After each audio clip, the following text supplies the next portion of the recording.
하나님의 가장 큰 뜻이 무엇인지 아십니까? 바로 이 땅에 있는 모든 사람들이 구원을 얻는 것입니다. 이것이 하나님의 유일한 뜻이요 궁극적인 목표입니다. 하나님은 모든 사람들이 구원을 받으며 모든 사람들이 진리를 알기를 원하시기 때문입니다. 우리는 이 사실을 한순간도 잊지를 말아야 됩니다. 그러면 하나님께서는 어떻게 세상을 구원하실까요?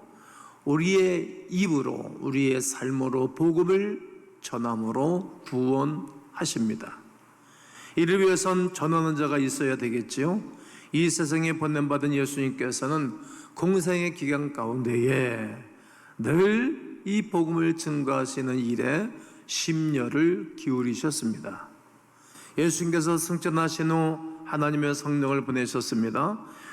새 성령은 교회로 하여금 입을 열어 이 세상을 향하여 2000년 동안 변함없이 복음을 전하여 내려왔습니다. 따라서 성령이 임하신 교회는 복음을 전합니다. 성령을 모시고 사는 사람은 가만히 있을 수 없어 이 복음을 여러 가지 방법으로 전하며 산답니다. 그리고 하나님 나라는 이렇게 복음을 전하는 사람들을 통하여 세워지고 확산되어져 왔습니다. 온 세계가 하나님을 영으로 겨우는 그날이 올 때까지 전 세계 교회는 여러 가지 방법으로 복음을 전하여 온 것입니다. 복음을 전하는 일은 중단할 수 없는 하나님의 뜻입니다. 전도는 우리가 선택해야 할 과제가 아니라 필수적인 과제입니다. 꼭 순종해야 할 필수 과제 과목입니다. 바울의 심정을 우리는 살펴볼 수 있어야 됩니다. 고린도전서 9장 16절에 내가 복음을 전할지라도 부득불 할 일이다. 내가 부득불 할 일이다. 이 말은 꼭 해야 할 일이다. 만일 복음을 전하지 아니한다면 내게 화가 있을 것이다. 이렇게 고백합니다. 부득불이란 말은 싫은데도 억지로라도 해야 한다는 말이죠. 이것이 바울의 심경이었습니다. 어찌 바울이라 할지라도 항상 기쁘게 인생을 살았을까요? 항상 복음을 전했는데 늘 최선을 기울였을까요? 그렇지 않습니다. 때로는 쉬고 싶고 잠수 타고 싶은 마음도 있었을 것입니다. 이렇게 바울도 쉬고 싶고 적당히 하고 싶을 때가 있었지만 그래도 그는 그러할 수 없었습니다. 그냥 강제로라도 억지로라도 해야 됐습니다. 왜냐하면 하나님이 자기에게 주신 은혜가 있었기 때문에, 또 하나님이 자기에게 부탁한 말씀이 있었기 때문입니다. 이처럼 우리에게도 하나님이 맡기신 일인지라 바울의 심경이 우리에게 흐르면 좋겠습니다. 전하기 싫어도 억지로라도 전해야 하는 것이 하나님을 기쁘시게 해드리는 일임을 우리가 알기 때문입니다. 때로는 직장을 가기 싫을 때도 있을 것이고, 때로는 모든 사람들이 다 귀찮아 나도 편히 살고 싶은 마음이 있을 것이지만, 그래도 해야 할 일이기 때문에 변함없이 출근하고 일하고 다시 화해하고 다시 정상적인 생활로 돌아가는 것처럼 복음을 증거하는 성도들의 삶도 이와 같은 것입니다. 이런 거룩한 백성들에게 복음을 증거하기 위해서는 세 가지 능력을 부여하기로 주님이 말씀을 해주셨고, 이 세 가지 능력을 가지고 우리는 넉넉하게 이 땅에서 복음적인 삶을 살아갈 수 있음을 본문은 말해주고 있습니다. 이 복음이 전할 수 있는 세 가지 능력에 대하여 말씀하시는 중에 첫 번째는 복음의 능력을 주신 것입니다. 복음이란 기쁜 소식을 말하는 것입니다. 누가복음 24장 46절로 47절에 보면 또 이르시되 이같이 그리스도가 고난을 받고 제3일에 죽은 자 가운데서 살아날 것과 또 그의 이름으로 죄사함을 받게 하는 회개가 예루살렘으로부터 시작하여 모든 족속에게 전파될 것이 기록되었으되 이처럼 예수님이 나갔던 죄인을 위하여 십자가에 죽으셨다는 것, 이것이 복음입니다. 십자가에 죽으신 예수 그리스도께서 제3일에 부활하신 것, 그 어느 죽은 자도 뼈를 무덤에 장국이 있는데 부활하셔가지고 모든 인생들에게 소망을 주신 주 예수 그리스도를 믿는 것, 이것이 복음입니다.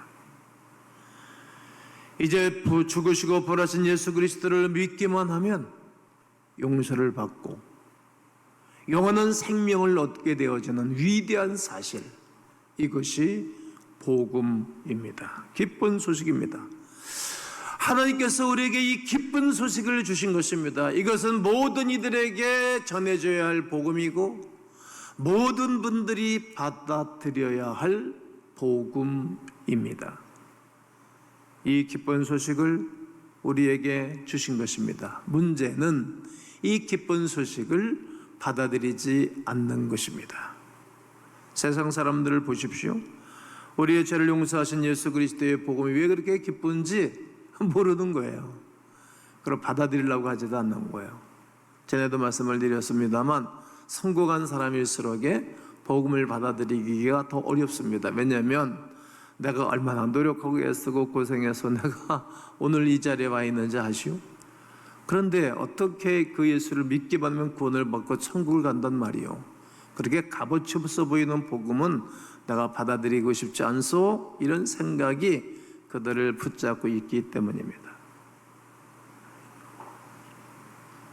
그러나 바울의 이야기처럼 십자가의 도가 멸망하는 자들에게는 미련한 것이요 복음을 받아들이는 자들에게는 하나님의 능력이 됨이라고 말하는 소리를 들어야 합니다. 성도들 가운데 이 기쁜 소식에 감격하는 분들이 있는가 하면 이 기쁜 소식에 감격하지 않는 분들이 계십니다. 우리 눈앞에 있는 것만 보지만 하나님은 시작부터 끝까지 모든 것을 다 보고 계시는데도 말이지요. 우리는 부분적으로 알지만 하나님은 전체적으로 보지요. 이대로 살다간 생명을 마치면, 육신의 생명을 마치면 죗값을 치러서 받아야 할 심판이 얼마나 크고 다음 세계가 어떤 세계가 돌아오고 찾아올 것을 알기에 하나님은 그를 버리고 이 땅에 오신 것입니다.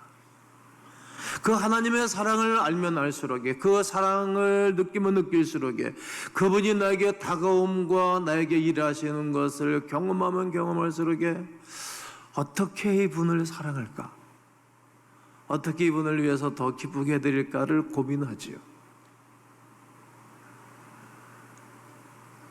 이 기쁜 소식, 세상에 이것보다 더 위대하고 놀라웠고 값진 복음은 없는 것입니다. 예수님이 땅에 탄생하실 때 천사들의 노래가 있었습니다. 누가복음 2장 10절에 천사가 이르되 무서워하지 말아라. 보라, 내가 온 백성에게 미칠 큰 기쁨의 좋은 소식, 그래서 큰 기쁨의 좋은 소식 너희에게 전하노라. 얼마나 강도 높은 강력한 말씀인지 모릅니다. 큰 기쁨의 좋은 소식입니다. 하나님 보시기에 예수 그리스도가 여러분과 나의 죄를 위하여 죽으시고 부활하신 이 소식이 큰 기쁜 소식입니다. 2000년 동안 이 큰 기쁜 소식을 듣고 구원을 받으며 영광을 누렸습니다. 예수 그리스도를 믿고 구원을 받는 것은 경건한 그리스도인을 통하여 복음이 증거될 때 상대방이 받아들이는 것입니다. 지난주의 말씀을 기억하시죠?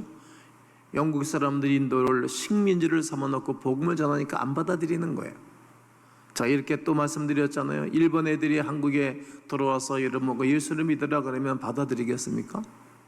그러니까 상대에게 호의를 베풀고 상대에게 은혜를 베푸는 사람이 손을 꼭 잡고 예수를 믿으라 그러면 그의 이야기를 듣는 거예요. 정상적인 복음, 정제된 복음 3번을 들으면 구원을 받고 7번, 많으면 9번의 복음을 들으면 예수를 영접한다는 거예요. 그러니까 우리의 삶이 얼마나 중요한지 몰라요.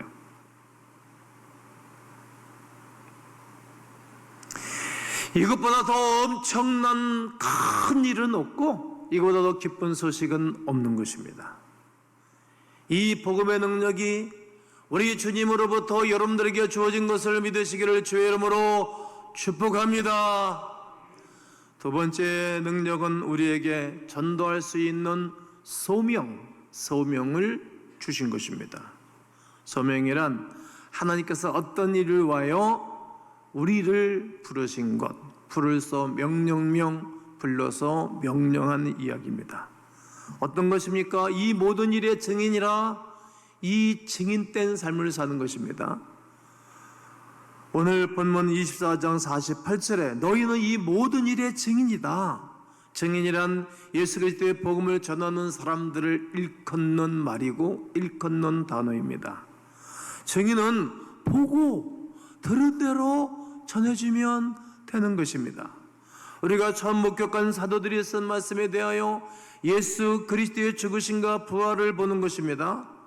예수님이 우리의 나의 구원자임을 보는 것입니다. 그리고 우리는 증인이 되어서 그대로 전해주면 되는 것입니다. 예수 그리스도께서 나에게 하신 일들, 그분이 나에게 베풀어 주신 호의를 다른 이에게 전해주는 것입니다. 그래서 증인은 말티수라는 헬라어를 쓰는데 복수로 쓸 때의 말티레스라는 단어로 변형합니다. 이 단어는 순교자 이런 뜻입니다. 그러니까 증인은 순교자다 이런 말이에요. 초대교회 모든 성도들은 다 순교를 당했죠. 우리 한국에 들어왔던 선교사님들이 맨 처음에 순교당한 분이 토마스 선교사, 영국 선교사 아닙니까? 그리고 미국에서 들어온 선교사들, 호주에서 들어온 선교사들이 한국 땅에 들어와서 많이 순교를 당했어요. 그들의 순교의 피가 한국 땅에 흐르고 있고 그 열매가 여러분과 나라는 사실입니다. 그리고 한국교회 초대 성도들도 많은 분들이 순교를 당했어요. 제암리교회 여러분 시간 있을 때 한번 둘러보시죠. 지나다가 일본 애들이 들어와서 문을 닫고 바깥으로 나무를 치고 불을 질렀어요. 그냥 창문으로 뛰어넘으니까 총으로 난사를 냈어요. 이렇게 한국에는 순교당한 분들이 많이 있는 거예요. 여러분, 교회가 그냥 성장하기 위해서 누군가 많이 희생하고 봉사하고 죽도록 일했던 분들 때문에 교회가 든든히 세워져 가고 성령의 역사는 전이 되는 것입니다. 피할 길이 없는 것입니다. 이렇게 하나님께서는 복음을 증거하는 일을 위하여 순교자로 증인으로 우리를 부르신 것입니다. 이것이 소명입니다.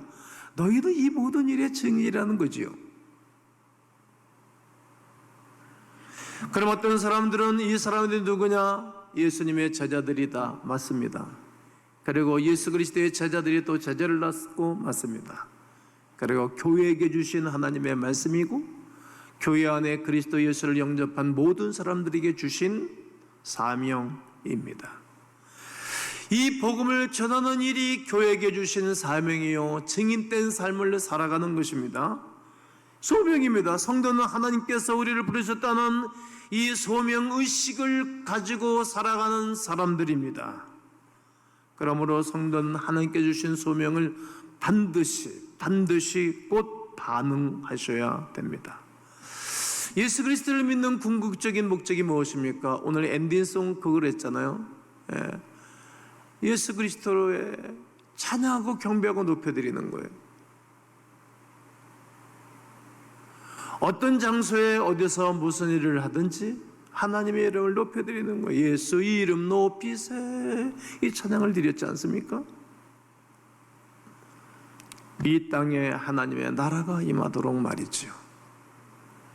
하나님의 뜻이 하늘에서 이룬 것처럼 이 땅에서 이루어지도록 말이죠. 영광이 하나님 아버지 앞에 온전히 올려드리는 것, 이것이 성도의 궁극적인 삶의 목적입니다. 이 일을 위하여 하나님이 우리를 부르셨다는 것, 물이 바다 덮음같이 하나님 아는 지식이 온 세상에 전파되기 위하여 한 분 한 분 마치 물방울 같은 물들이 모여져서 큰 바다를 이루듯 우리를 부르신 것입니다. 하나님을 아는 지식이 온 땅에 충만하도록 하나님이 여러분과 나를 부르셨다는 소명감이 우리 가운데 불타올라야 할 것입니다. 먹고 살기 위해 힘들게 노상에서 장사를 한다 할지라도 그곳에서 하나님의 이름을 높여드리고 영광을 돌리도록 부르신 것입니다. 어떤 일일지라도 절대로 무의미하시지 않습니다. 사소한 것이 아닙니다. 못쓸 일이 아닙니다. 모든 일이 거룩한 제사여 향기로운 제물입니다. 예수 그리스도를 믿는 사람은 이처럼 모두 소명을 받던 사람들입니다. 그러므로 여러분들의 직업이 다 거룩한 것입니다. 여러분들이 하는 그 일이 거룩한 것입니다.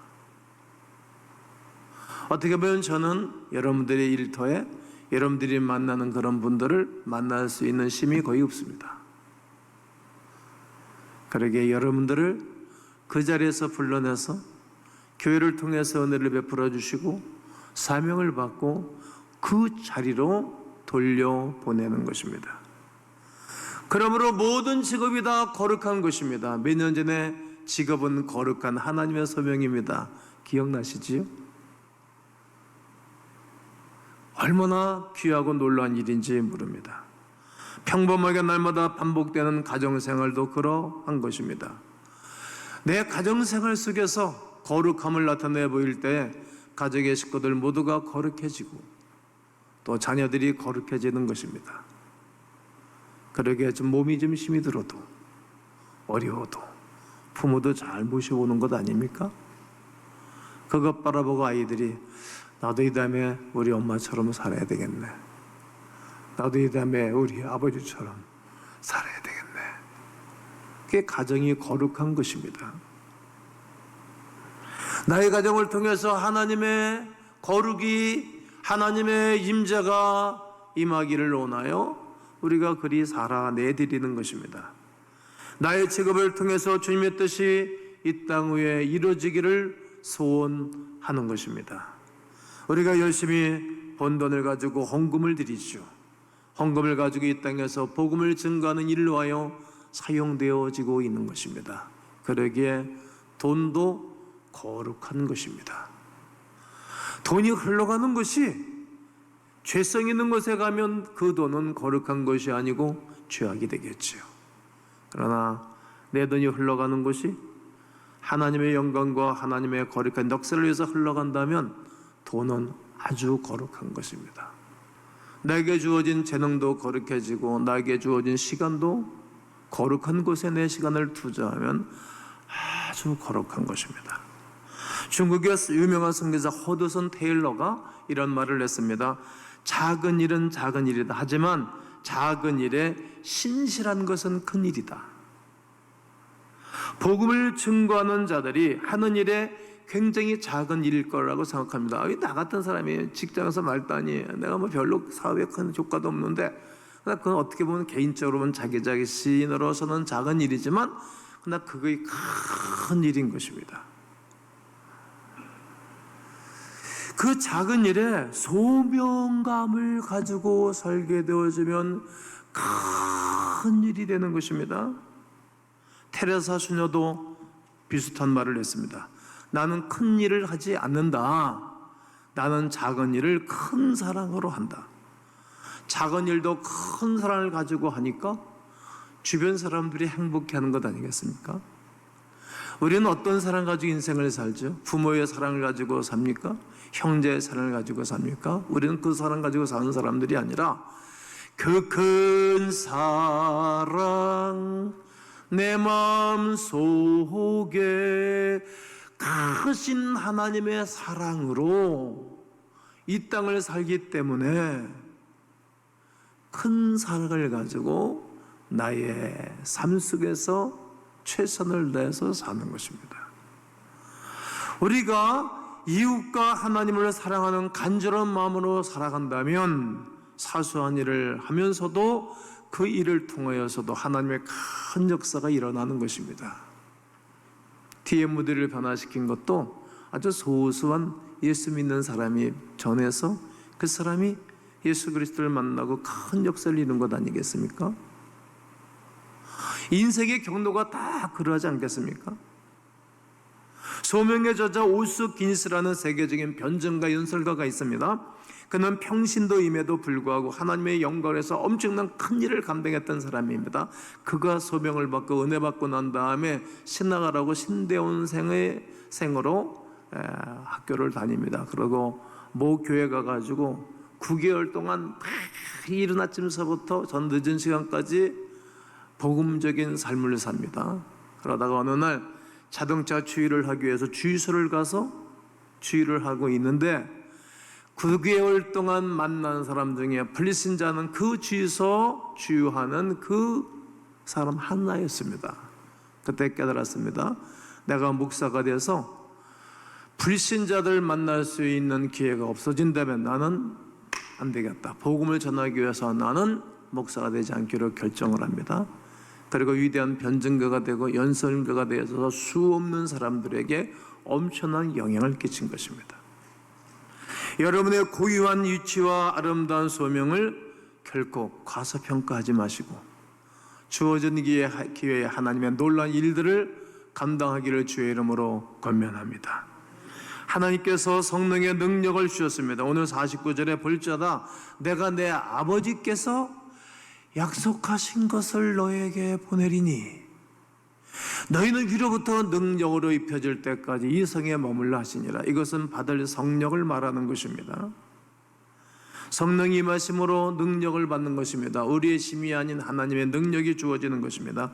사도행전 2장을 가보게 되어지면 놀라운 광경을 목격하게 되어집니다. 오순절날이 이미 이름에 저들이 다 같이 한 곳에 모였더니 급하고 강한 바람 같은 소리가 저들 위에 있어 불과 바람으로 저들을 휘어잡고 저들이 성령이 말하게 하심을 따라 다른 말로 방언으로 말하기 시작하니라. 그들에게 성령의 능력이 입혀지니까 가만히 있을 수가 없었습니다. 베드로가 뻘떡 일어나서 모든 지방에서 온 사람들 앞에 복음을 전하는 것입니다. 너희들이 십자가 못 박혀 계신 이 예수는 너희들이 그렇게 기다려왔던 메시아다. 저는 죽음 가운데서 다시 부활하셨다. 저를 믿는 자는 영원한 구원을 얻는다고 외치니까 그럼 우리가 어떻게 하면 할꼬 어찌할꼬. 그러니까 너희들이 각각 예수 그리스도의 이름으로 회개하고 죄사함을 받아라. 그리고 성령을 선물로 받으라고 말합니다. 그리고 제자들이 다 성령으로 충만해서 나가서 복음을 증거하는 것입니다. 예루살렘 교회에 핍박이 오니까 그들은 가지 않았던 사마리아 끝까지 복음을 증거하는 것입니다. 그런 가운데 사도행전 9장 31절을 보면 그리하여 온 유대와 갈릴리와 사마리아와 모든 교회가 평안하여 든든히 서가고 주를 경외함과 성령의 위로로 진행하여 수가 더 많아지니라. 성령의 능력으로 수없는 많은 사람들이 믿고 예수께로 돌아왔다는 말입니다. 빌리그레 목사님이 수십회 때 수없는 사람들이 예수님 영접합니다. 그분은 20분서부터 30분 정도 설교를 하고 난 다음에 오늘 예수 그리스도를 믿기로 원하신 분은 그 자리에서 일어나십시오. 그럼 수없는 사람들이 일어나는 거예요. 저도 전도 축제를 하고 그러면 예수 믿기 원하신 분들 일어나라고 구원 초청을 하지 않습니까? 그래서 예수님을 영접시키고 엄청난 구원의 역사가 일어나는 것입니다. 예수 믿으라고 윽박지르는 것이 아닙니다. 예수를 믿으면 안 믿으면 지옥 간다고 협박하는 것도 아닙니다. 그러나 수없는 사람들이 일어나서 자율적으로 성령의 인도하신 가운데 예수 그리스도를 영접하는 것입니다. 우리가 성령의 임함과 성령의 임재하심, 성령의 기름 부으심과 은사가 임할 때는 그냥 회개 기도하고 하나님 앞에 사모하고 기도하면 그분이 임하시는 것이지 인간의 수고한 노력이 아니라는 거예요. 여러분, 이 누군가가 저 사람을 설득하기 위해서 노력을 한다면 얼마만큼 노력을 하고 얼마만큼 공부하고 얼마만큼 인간학을 공부해서 사람을 설득할 수 있겠습니까? 그렇게 해서 설득하는 것이 아니라 하나님의 말씀을 증거하고 성령의 능력을 믿고 복음을 전하면 주께서 역사해 주시는 것입니다. 빌리그레암 목사님이 하버드 대학교에 초청을 받아서 강의할 때 이런 말을 한 적이 있습니다. 이전에 내가 전도를 할 때 정성을 다하면 된다고 생각했습니다. 그런데 생각을 바꾸게 되었습니다. 나는 자신의 힘을 완전히 빼버리고 전도에 임하기로 작정했습니다. 나는 도구에 지나지 않습니다. 실제 일은 성령이 하시는 것입니다. 따라서 성령이 하시도록 나는 힘을 완전히 빼고 전도하는 것입니다. 아주 기분 좋게 전도합니다. 다음 문제는 성령께 맡기고 나는 전도합니다. 이렇게 강의를 했습니다. 이것이 바로 전도 비결이었던 것입니다. 메시지는 신통치 않은데 사람은 좀 이렇게 많은 것을 가지고 많은 것을 알고 있지 아니하는데 이 사람 말에 감동을 받는 것입니다. 감화를 받는 것입니다. 누가? 그 가운데 성령이 역사하시는 것입니다. 그렇습니다. 복음을 증거하는 것은 인간이 하는 것이 아니라 나를 통하여 하나님이 일하시는 것입니다. 오늘 내가 복음을 전해서 저분이 당장 주께로 돌아오지 않는다 할지라도 나는 그 큰 사랑을 가지고 내가 살아가는 현장 속에서 그를 사랑하는 마음으로 복음을 전해주면 성령 하나님이 그분을 주께로 인도하실 줄로 믿습니다. 오늘 여러분들이 올려드리는 그 전도 대상자들이 우리의 오이커스들이 우리의 후원자가 될 것이고 사랑이 될 것이고 멸류관이 될 것이고 상급이 될 것입니다. 우리 주님은 우리의 복음을 전함으로 이 세상의 구원을 받고 이 세상의 변화되기를 원하시는 것입니다. 우리에게는 세 가지 능력을 주셨으니 복음, 기쁜 소식을 주셨고 여러분과 나에게 소명을 주셨고 그리고 성령의 능력을 주셨으니 금주서부터 시작되어지는 전도대에 나에게는 관심이 없는 일이야 나와는 상관이 없는 일이 아니라 내 하나님 아버지가 나에게 복을 주려고 계획하신 거룩한 일에 동참하고 참여함으로 하나님의 놀라운 은혜를 누리는 온 성도 되시기를 예수님의 이름으로 축원합니다.